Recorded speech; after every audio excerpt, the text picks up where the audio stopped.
Ermənistan təcavüzkar müharibə zamanı verdiyi itkiləri kompensasiya etmək üçün Azərbaycanın vaxtilə işğal olunmuş suveren ərazilərində qeyri-qanuni yerləşdirdiyi silahlı birləşmələrin tərkibinə muzlular da cəlb etmişdi. Bu, təqsirləndirilən 15 nəfər Ermənistan vətəndaşının barəsində olan cinayət işi üzrə açıq keçirilən məhkəmə prosesində hərbi əməliyyatlara cəlb edilmiş muzlu döyüşçülər epizodu üzrə elan olunan sənədlərdə bir daha təsdiqini tapır. İbtidai istintaqda müəyyən olunub ki, 2020-ci ildə Ermənistan və üçüncü ölkələrdə olan erməni diaspor təşkilatları tərəfindən erməni icmasının üzvlərinə təcili surətdə döyüşlərə qoşulmaq barədə çağırışlar edilib. Xarici dövlətlərdə xüsusi bilet satışı kampaniyaları təşkil olunub və toplanış məntəqələri təyin edilib. Nəticə etibarilə hərbi əməliyyatlarda müxtəlif ölkələrdən erməni döyüşçülər iştirak ediblər. İbtidai istintaq materiallarında həmin cinayətkarların, eləcə də Asala, Voma və digər terror təşkilatlarının adları konkret göstərilir. Onların hansı döyüşlərdə iştirak etdiyi, nə zaman, harda cinayət əməlləri törətdiyi qeyd olunur. İbtidai istintaq materiallarına görə ikili vətəndaşlığı olan Vaqın Çaxalyan 2020-ci ilin sentyabrında başlayan döyüşlərdə fəal iştirak edib. Bu məqsədlə könüllülərin toplanmasında da xüsusi rolu olub. Bundan başqa Fransanın Marsel şəhərində məskunlaşan Artur Hovannisyan 2020-ci il sentyabrın 27-sindən noyabrın 10-nadək Ermənistan Silahlı Qüvvələrinin tərkibində Hadrut və Cəbrayılda aparılan döyüş əməliyyatlarında iştirak edib. İbtidai istintaq materiallarında qeyd olunur ki, Fransa vətəndaşı Asala terror təşkilatının üzvü Jilber Minasyan yaşadığı ölkədə törətdiyi cinayətə görə məsuliyyətdən yayınmaq məqsədi ilə qanunsuz olaraq Livana, oradan da Ermənistana gəlib. Fransadan dəvət etdiyi muzlu döyüşçülərlə birlikdə 1-ci Qarabağ müharibəsində fəal iştirak edib. 1993-cü ildə Kəlbəcərin işğalı zamanı 107 nəfərlik dəstənin rəhbəri olub. Onun Asala terror təşkilatının sabiq rəhbəri Monte Melkonyanla dostluq münasibətləri olub. Azərbaycana qarşı döyüşən Asala terror təşkilatının daha bir üzvü, Marseldə anadan olan Gilbert Minasyan isə Xocalı faciəsinin törədilməsində və Kəlbəcərin işğalında fəal iştirak edib.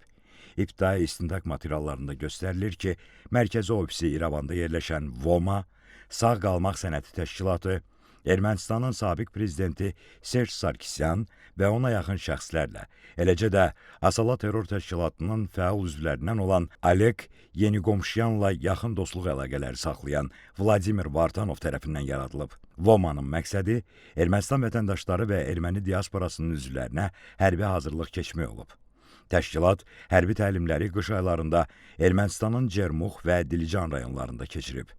Yay aylarında isə həmin vaxt işğal altında saxlanılan Azərbaycanın Kəlbəcər rayonunda və Ermənistanın Bjni kəndindəki dağətəyi ərazilərdə təşkil olunub.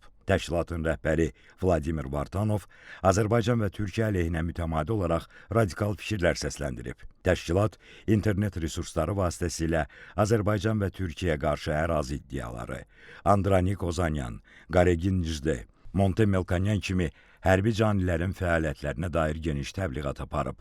Vomanın təlimlərində iştirak edənlərə dağ atıcı ehtiyat batalyonuna üzvlük təklif olunub. Ermənistanın ehtiyat ordusunun tərkib hissəsi kimi mümkün müharibə zamanı hərbi əməliyyatlara qoşulacaq batalyonun üzvləri sırasında xüsusi təyinatlılar və kəşfiyyatçılar üstünlük təşkil edib. Eyni zamanda təlimlərdə fərqlənən müdafimlərin siyahısı tutularaq onların arasından Azərbaycana və Türkiyəyə qarşı terror aktları törətməyə yönəlmiş gizli qruplaşmanın üzvləri seçilib. Voma müharibədə iştirak etməsi üçün xaricdə yaşayan ermənilərə müraciətlər ünvanlayaraq gənclərin hərbi təlimlərə qatılması, o cümlədən Ermənistan ordusuna maddi və mənəvi dəstək verilmələri istiqamətində təbliğat aparıb. İbtidai istintaq materiallarında qeyd olunur ki, Voma Ermənistan Müdafiə Nazirliyinin birbaşa nəzarəti altında fəaliyyət göstərib. Bununla yanaşı təşkilata Rusiya, ABŞ, Fransa, Avstriya və Livandan maddi ianələr göndərilib. Təşkilatın maliyyəsi həmçinin Ermənistandakı sahibkarların yardımları və üzvlük ödənişləri hesabına formalaşıb. Voma 2020-ci ildə İrəvanda könüllülərə sürətləndirilmiş hərbi təlim keçərək onları döyüşlərin getdiyi əraziyə göndərib. 2020-ci ilin sonunda isə təşkilat könüllülərin fəaliyyətini və sıralarını yenidən formalaşdırmaq istiqamətində iş apararaq İrəvanda növbəti təlim keçirib. İbtidai istintaqda müəyyənləşib ki, Voma könüllülərindən ibarət hərbi birləşmələr 2-ci Qarabağ müharibəsində Kəlbəcər, Xocavənd, Qırmızı Bazar istiqamətində gedən döyüşlərdə iştirak edib. Eyni zamanda 2020-ci ilin iyulunda Tovuz döyüşləri zamanı sözügedən hərbi birləşmələrin imkanlarından istifadə olunub. İbtidai istintaqda müəyyən edilib ki, 2020-ci ilin iyulunda Tovuz istiqamətində baş vermiş məlum hadisələrdən sonra müxtəlif ölkələrdən ümumilikdə 1000 nəfərədək muzlu döyüşçü Ermənistanın Mehri şəhərinə gətirilib. Burada silah və Ermənistan hərbçilərinə məxsus səhra geyimləri ilə təmin olunaraq Mehri, Qafan, Laçın, Şuşa marşrutu ilə həmin vaxt Ermənistanın işğal altında saxladığı Azərbaycan ərazilərinə göndərilib. 2020-ci il sentyabrın 27-sindən başlayaraq Suqovuşan istiqamətində gedən döyüşlərdə Livan, Fransa və ABŞ-dən olan muzlular fəal iştirak edib. Həmin dırnaqarası könüllülərə Baron Norik ləqəbi ilə tanınan Livan vətəndaşı rəhbərlik edib. İclasda həmçinin 2020-ci ilin iyulunda Tovuz və Qazax rayonlarının yaşayış məntəqələrinin atəşə tutulması, 1992-ci il avqustun 27-sində Goranboyun Gülüstan kəndində Qaz 53 markalı avtomobildə 5 nəfərin öldürülməsi, həmin il sentyabrın 19-da Gülüstan kəndində azərbaycanlı sakinlərin atəşə tutulması, mina partlayışı nəticəsində Şəmil Əhmədovun öldürülməsi və digər faktlar üzrə epizodlar elan olundu. İş üzrə keçən fotomateriallar nümayiş etdirildi.